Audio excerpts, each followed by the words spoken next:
శ్రీ రాధా రుక్మిణి సమేత శ్రీ వేణుగోపాల స్వామి వారి కళ్యాణం జగిత్యాల జిల్లా కేంద్రంలోని బ్రాహ్మణవాడలో గల శ్రీ వేణుగోపాల స్వామి దేవాలయంలో వార్షిక బ్రహ్మోత్సవాలలో భాగంగా ఈరోజు రాధా రుక్మిణి సమేత శ్రీ వేణుగోపాల స్వామి వారి కళ్యాణం అంగరంగ వైభవంగా కనుల పండువగా జరిగింది. ఉదయం వేళ బేరితాడనం, దేవతాహ్వానం, నవగ్రహ హోమారంభం, సాయంకాలం వేళ ధ్వజారోహణం, అగ్ని ప్రతిష్ఠ, హవనం, గోధూలి ముహూర్తంలో స్వామివారి కళ్యాణం తదితర కార్యక్రమాలను శాస్త్రోక్తంగా జరిపారు. ఈనాటి ఈ కార్యక్రమంలో ప్రముఖ జ్యోతిష్య వాస్తు పౌరాణిక వేద పండితులు శ్రీమాన్ నంబి వేణుగోపాల ఆచార్య కౌశిక గారులతో పాటు సమస్త నంబి పరివారం, పెద్ద ఎత్తున భక్తులు, మాతలు, అర్చక బృందం పాల్గొన్నట్టు సామాజిక కార్యకర్త తౌట రామచంద్రం తెలిపారు. చక్కగా మీరంతా కూడా ఎదురు చూస్తూ ఉన్నారు. మొత్త మనోహర స్వరూపాన్ని ఎప్పుడెప్పుడు కళ్యాణ మహోత్సవాన్ని ఎప్పుడు చూద్దామా అని చెప్పేసి ఎదురు చూస్తూ ఉన్నారు. ఆ కళ్యాణ మహోత్సవంలో అందుకే చక్కని దృశ్యాలు చూడాలంటే ఆలోచన విధానం కూడా ఇక్కడే ఉండాలి.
కళ్యాణ మహోత్సవంలో మొట్టమొదటిగా ద్వితీయ యజ్ఞోపవీత ధారణమని, పెళ్లి చేసుకోవాలి అంటే రెండవ యజ్ఞోపవీత ధారణని జరపాలి.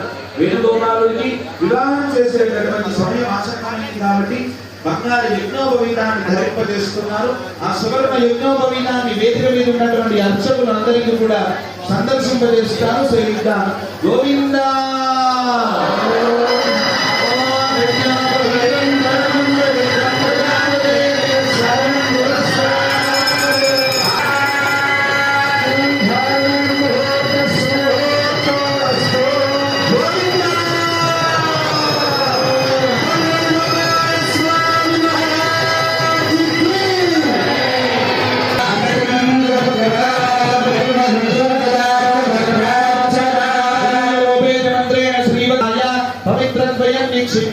మధురా